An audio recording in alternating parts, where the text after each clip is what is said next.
तो कहानी की शुरुआत कुछ इस प्रकार है कि हमने सुपरमैन की कहानी में देखा था कि जब क्रिप्टॉन प्लेनेट खत्म होने वाला था तो उसके मॉम डैड सुपरमैन की जान बचाने के लिए उसे पृथ्वी पे भेज देते हैं।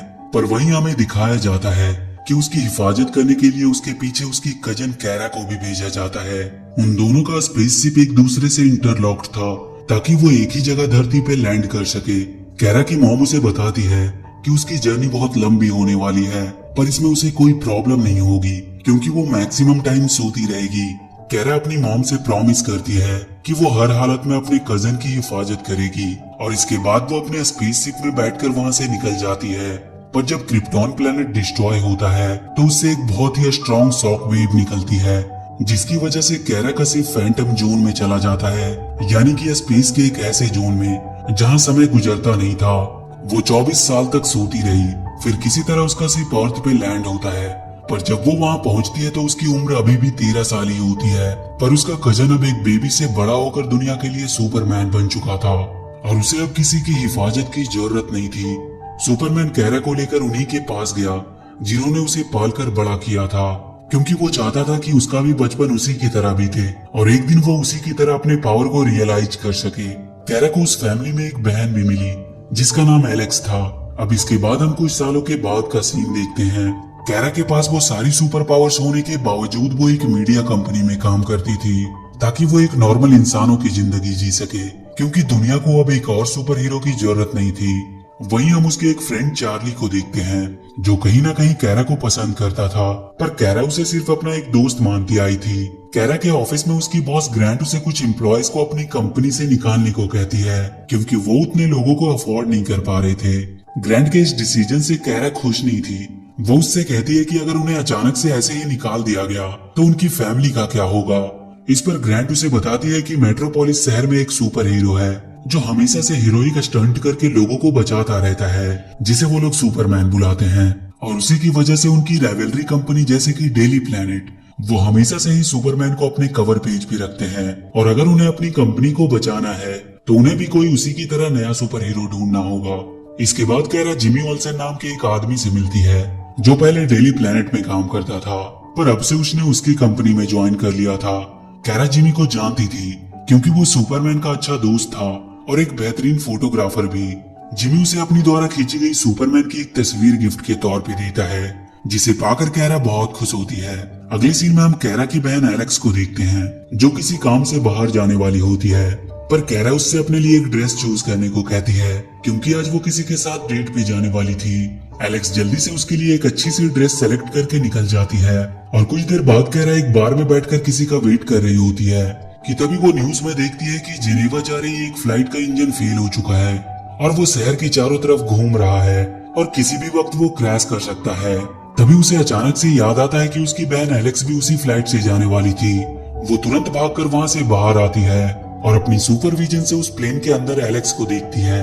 वो उस प्लेन को बचाने के लिए उड़कर उसके पास पहुंचती है और वो पूरे प्लेन को उठाकर किसी तरह सही सलामत एक नदी में लैंड करवा देती है। एलेक्स उसे ऐसा करते हुए देख लेती है और वो घर आकर कैरा से कहती है कि उसे ऐसा नहीं करना चाहिए था, उसे अपनी पहचान छुपा कर रखनी थी। पर अब उसने अपने आप को दुनिया के सामने ला दिया है जिसकी वजह से उसे आगे जाकर बहुत परेशानी होने वाली है। वो उसे आज के बाद ऐसा करने से मना करती है क्योंकि ये उसके लिए सेफ नहीं था। अगले दिन कैरा के ऑफिस में सारे लोग इसी बात पे चर्चा कर रहे थे कि उस प्लेन को बचाने वाली वो मिस्ट्री गर्ल कौन है। उसकी बॉस ग्रैंट उस मिस्ट्री गर्ल को सबसे पहले अपनी कंपनी के थ्रू सबके सामने लाना चाहती थी, इसीलिए वो सबको उसके बारे में जितनी जानकारी हो सके लाने को कहती है और किसी तरह वो उन लोगों से उसकी एक क्लियर फोटो लाने को कहती है ताकि वो उसे अपने न्यूज़पेपर में प्रिंट कर सके। कैरा इन सबसे काफी ज्यादा एक्साइटेड थी। वो किसी को अपने बारे में बताना चाह रही थी और वो अपने फ्रेंड चार्ली को तुरंत छत पे मिलने के लिए बुलाती है और वहाँ उसे वो बताती है कि वो मिस्ट्री गर्ल जिसने प्लेन को बचाया वो कोई और नहीं बल्कि वो खुद है। चार्ली को उसकी बातों पे विश्वास नहीं हो रहा था, पर जब उसने उसके सामने उड़कर दिखाया तो चार्ली की आंखें खुली की खुली रह जाती है। इसके बाद हम उस शहर में वॉर्टेक्स नाम के एक एलियन को देखते हैं जो अपने बॉस से बात कर रहा होता है कि कैसे उसका कल एक प्लेन को क्रैश कराने का प्लान एक लड़की ने फेल कर दिया। उसके बॉस को पता चल जाता है कि वो लड़की एलूरा की डॉटर कैरा है। वो उसे किसी भी तरह कैरा को खत्म करने का ऑर्डर देता है। इधर कैरा चार्ली के साथ मिलकर अपने लिए परफेक्ट ड्रेस बनाने की कोशिश कर रही थी और इसके बाद वो एक जगह पे लगे आग को बुझाने और लोगों को बचाने के लिए जा रही होती है। पर तभी अचानक से उसे किसी चीज से शूट करके नीचे गिरा दिया जाता है और फिर बहुत से लोग आकर उसे वहां से ले जाते हैं। कैरा की जब आंख खुलती है तो वो अपने आप को किसी चीज से बंधी हुई पाती है। वहां उसे हैंक हैंसॉ नाम का एक आदमी मिलता है जो उसे बताता है कि ये सारे मटेरियल क्रिप्टोनाइट से बने हैं जिसे वो तोड़ नहीं सकती। तभी वो वहां पे अपनी बहन एलेक्स को देखती है जो आकर उसके हाथों को खोलती है। इसके बाद हैंक उसे बताता है कि वो डीईओ के कब्जे में है, यानी कि department of extra normal operation, जो पृथ्वी को बाहर की दुनिया और एलियन के खतरे से बचाने का काम करती है। वो लोग कैरा पे तब से नजर बनाए हुए हैं जब से वो यहाँ पे लैंड हुई थी, क्योंकि उसके शिप के पीछे फोर्ट रॉज भी यहाँ आ गया था। फोर्ट रॉज क्रिप्टॉन का मैक्सिमम सिक्योरिटी वाला प्रिजन था जिसमें बहुत से खतरनाक एलियंस कैद थे। पर जब क्रिप्टॉन डिस्ट्रॉय हुआ तो फोर्ट रॉज भी कैरा के शिप के पीछे फैंटम जोन में चला गया और वो भी उसके शिप के पीछे ही धरती पे आ गया, और जिसकी वजह से उसमें कैद सारे एलियन फ्री हो गए। बहुत सालों तक वो सब छुपे रहे, पर अब वो धरती के लिए खतरा बनते जा रहे हैं और वो सारे एलियन मिलकर कुछ बड़ा प्लान करने का सोच रहे हैं। कैरा उनसे कहती है कि वो उन्हें पकड़ने में उनकी मदद कर सकती है, पर हैंक उससे कहता है कि वो ऐसा नहीं कर पाएगी क्योंकि वो लोग बहुत पावरफुल हैं, और उसे जाकर अपने ऑफिस में काम करने की सलाह देता है। अगले दिन कैरा को पता चलता है कि उसकी बॉस ने उस मिस्टीरियस गर्ल को सुपर गर्ल का नाम दिया है, और तभी वहाँ पे जिमी आता है जिसने सुपर गर्ल की एक क्लियर फोटो ली थी, जिसे देखकर उसकी बॉस बहुत खुश होती है। कैरा जब जिमी से इस बारे में बात कर रही होती है कि तभी उसे अचानक से किसी की आवाज सुनाई देने लगती है। वो उसे अलूरा की बेटी कह के बुला रहा होता है और उससे कहता है कि अगर शहर के लोगों की वो जान बचाना चाहती है तो वो तुरंत शहर के पावर प्लांट के पास आके उससे मिले। कैरा बिना कुछ सोचे उससे मिलने के लिए निकल पड़ती है। वहाँ पे पहुंचकर वो उसे आवाज देने लगती है कि तभी उस पे वही एलियन वॉर्टेक्स हमला करता है। कैरा उससे पूछती है कि वो कौन है और उससे क्या चाहता है। वॉर्टेक्स उसे बताता है कि उसकी माँ अलूरा ने उसे फोर्ट रेज में कैद किया था और उसे मारकर वो उसका बदला लेना चाहता है, और इसके बाद उन दोनों के बीच में फाइट होने लगती है। वॉर्टेक्स कैरा पे बहुत भारी पड़ रहा था क्योंकि कैरा ने अभी तक अपनी पावर को सही से इस्तेमाल करना सीखा नहीं था। वो उस पे एक कुल्हाड़ी से वार करता है जिससे कैरा घायल हो जाती है। वो उसे मारने ही वाला होता है कि तब तक वहाँ पे एलेक्स अपनी टीम के साथ आ जाती है और वो कैरा को बचा के वहाँ से डीईओ के हेडक्वार्टर में ले जाती है। वहाँ एलेक्स उसके शरीर पे से उस कुल्हाड़ी के टुकड़े को निकालती है और उस मेटल को ट्रैक करके वो वॉर्टेक्स के लोकेशन का पता लगा लेते हैं। कैरा हैंक से कहती है कि वो इस बार उसे जरूर खत्म कर देगी, और वो उसके पास पहुंच जाती है और उसके ट्रक से टकराकर उसे नीचे गिरा देती है और उस पे लगातार हमला करने लगती है। पर वॉर्टेक्स उस कुल्हाड़ी की मदद से अब भी उस पे भारी पड़ रहा था। वो उसे एक जोरदार हमले से मारने ही वाला था, पर कैरा अपनी लेजर बीम से उसके वेपन को डिस्ट्रॉय कर देती है, जिसके धमाके में वॉर्टेक्स पूरी तरह घायल हो जाता है। पर वो कैरा के सामने सरेंडर करने के बजाय खुद को ही मार लेता है। अगले दिन कैरा जिमी से लंच के लिए पूछती है, पर वो उससे कहता है कि वो छत पर आकर उससे मिले, और वहाँ वो कैरा को बताता है कि उसे पहले से ही पता था कि वो सुपर गर्ल है, क्योंकि सुपरमैन ने पहले से उसे सब कुछ बता दिया था और उसने उसे उसका ध्यान रखने को कहा था ताकि वो अपनी पावर को खुद ही रियलाइज कर सके। अगली सीन में हमें उन सारे एलियन की हेड को दिखाया जाता है जो कोई और नहीं बल्कि कैरा की मॉम अलूरा की जुड़वा बहन एस्ट्रा होती है, और उसे जब पता चलता है कि सुपर गर्ल उसकी नीस है तो वो समझ जाती है कि वो उनके लिए कितनी खतरनाक हो सकती है।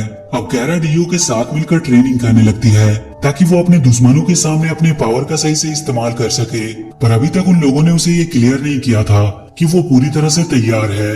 कैरा बार बार एलेक्स से कह रही होती है कि अब उसे ट्रेनिंग की कोई जरूरत नहीं, क्योंकि अब वो उन एलियंस का मुकाबला करने के लिए पूरी तरह से रेडी है। कैरा भी एलेक्स से बात ही कर रही होती है कि उसे चार्ली का कॉल आता है जो उसे बताता है कि शहर के एक पोर्ट पे आग लग गई है और वहाँ पे बहुत से लोग फंसे हैं। कैरा तुरंत उस जगह पे पहुँचती है और वहाँ के फायर फाइटर से पूछती है कि प्रॉब्लम क्या है, और तब उसे पता चलता है कि जहाँ पे आग लगी है उसके जस्ट बगल में एक शिप खड़ा है जिसपे लाखों गैलन्स ऑयल पड़े हैं, और अगर वो ब्लास्ट होता है तो ये पूरा एरिया ही खत्म हो सकता है। वो उस बड़े से शिप को धक्का देकर वहाँ से हटाने की कोशिश करने लगती है और बहुत जल्द वो इसमें कामयाब भी हो जाती है, पर उसकी एक्सेस पावर की वजह से वो शिप साइड से टूट जाती है और वो सारा ऑयल गिरकर सी में मिलने लगता है, जिसकी वजह से सारे न्यूज वाले सुपर गर्ल को ब्लेम करने लगते हैं। कैरा की बॉस भी उसके बारे में बुरा ही लिखना चाहती थी क्योंकि उसे लगता था कि सुपर गर्ल जो कोई भी है वो एक नौसिखिया लड़की है, इसीलिए वो अपने सारे टीम से उसके बारे में हर एक चीज को पता करने को कहती है, और वो जिमी को ये काम सौंपती है कि वो किसी भी तरह उसकी सुपर गर्ल के साथ एक मीटिंग अरेंज करवाए। अगली सीन में हम एक केमिकल फैक्ट्री देखते हैं जहाँ के एक वर्कर को वहाँ एक एलियन दिखाई देता है और जब वो उसे रोकने की कोशिश करता है तो वो उसके हाथों मारा जाता है। अगले दिन डीओ की टीम उस जगह की इन्वेस्टिगेशन करती है। उस वर्कर की बॉडी में उन्हें एक अलग तरह का मेटल मिलता है जिसे देखकर कैरा को अपने बचपन की याद आने लगती है। उसकी मॉम ने एक बार उसे ऐसे ही एक एलियन के बारे में बताया था जिसे हेलग्रामाइट कहते थे, और फिर वो ये बात हैंक को बताती है और उन्हें उस एलियन के बारे में पता चल जाता है कि वो अपने आप को किसी भी रूप में ट्रांसफॉर्म कर सकता है। कैरा उनसे कहती है कि हम पिछली बार की तरह मिलकर काम करेंगे और उस एलियन को मार देंगे, पर एलेक्स उसे लेकर एक कमरे में जाती है जहाँ पे क्रिप्टोनाइट का रेडिएशन होता है। वो उससे कहती है कि उसे ट्रेनिंग की जरूरत है और क्रिप्टोनाइट की वजह से यहाँ पे उसकी पावर काम नहीं करेगी। और इसके बाद एलेक्स उसे लड़ाई के मूव सिखाने लगती है। कैरा अपनी पावर पे ज्यादा भरोसा करती थी, इसीलिए वो एलेक्स के मूव के सामने टिक नहीं पा रही थी और वहाँ से गुस्सा होकर वो चली जाती है। कैरा जिमी और चार्ली के साथ मिलकर काम करने लगती है ताकि वो अपनी इमेज को पब्लिक में सुधार सके, और कुछ समय के बाद ही पब्लिक फिर से सुपरगर्ल को पसंद करने लगती है, जिससे वो बहुत खुश होती है और अपने दोनों दोस्तों को इसके लिए थैंक्स बोलती है। इधर डीओ को अपने रिसर्च में पता चलता है कि हेलग्रामाइट एलियन को खाने के लिए डीडीटी केमिकल की जरूरत पड़ती है और इसीलिए वो कुछ दिनों से केमिकल फैक्ट्री पे हमला करते हैं। वो लोग इसी चीज का सहारा लेकर उन्हें पकड़ने का सोचते हैं और एक वैन में बहुत सारी डीडीटी केमिकल्स रखकर वो उस पर नजर रख रहे होते हैं। उन्हें उम्मीद थी कि उसकी महक से वो एलियन वहाँ जरूर आएगा। तभी अचानक से वो एलियन उस वैन पे हमला करता है। हैंक और एलेक्स उस पे फायर करने लगते हैं, पर वो एलियन उन पे हमला कर देता है, जिसकी वजह से एलेक्स घायल हो जाती है और वो उसे उसकी गाड़ी से उठाकर एस्ट्रा के पास लेके जाता है। कैरा को जब इसके बारे में पता चलता है तो वो हैंक पे बहुत गुस्सा होती है। हैंक उसे विश्वास दिलाता है कि वो उसे कहीं से भी ढूंढ कर निकालेगा, पर अब कैरा खुद उसे ढूंढने निकल जाती है और बहुत जल्द उसकी पावर से उसे पता चल जाता है कि एलेक्स कहाँ पे है। वो तुरंत इसके बारे में हैंक को बताती है और वहाँ पे जल्दी से पहुँचने को कहती है, और इसके बाद कैरा सीधे उस जगह पे पहुँचती है जहाँ उसे एलेक्स दिखाई देती है, पर तभी उस पे हमला होता है और वो वहाँ पे एस्ट्रा को देखती है। कैरा उससे कहती है कि वो तो मर चुकी थी क्रिप्टोन के डिस्ट्रॉय होने पे, पर वो उसे बताती है कि वो मरी नहीं थी क्योंकि उसकी मॉम एलुरा ने उसे फोर्ट्रेज में कैद कर दिया था। वो कैरा को अपने साथ मिलकर काम करने को कहती है ताकि पृथ्वी पे उनके रेस का राज हो सके, पर कैरा उसकी इस बात से सहमत नहीं थी। तो एस्ट्रा उस पर हमला करने लगती है और बहुत जल्द उसे मारकर घायल कर देती है, पर तब तक वहाँ पे हैंक भी आ जाता है। एस्ट्रा उसे पकड़कर मारने ही वाली होती है कि तभी हैंक उसके हाथ में क्रिप्टोनाइट मेटल से बने चाकू से हमला कर देता है, जिससे एस्ट्रा को बहुत तकलीफ होने लगती है और वो वहाँ से भाग जाती है। एलेक्स का उसके बाद अच्छे से इलाज किया जाता है और वो कैरा को अपनी जान बचाने के लिए थैंक्स बोलती है। उसके बाद वो कैरा को एक रूम में लेकर जाती है जहाँ पे वो रिकॉर्डेड वीडियो के थ्रू अपने क्रिप्टोनियन एंसेस्टर से बात कर सकती थी। अगली सीन में हम एस्ट्रा को देखते हैं जो उस चाकू की वजह से काफी तकलीफ में होती है। वो कहती है कि उसने इंसानों को बहुत कमजोर समझा, पर वो काफी चालाक और होशियार निकले। तो ये थी एपिसोड 1 और 2 की पूरी कहानी। इसके आगे के एपिसोड हम बहुत जल्द देखेंगे। तो वीडियो अगर अच्छी लगी हो तो please do like and share the video and please subscribe to my channel and press that bell icon.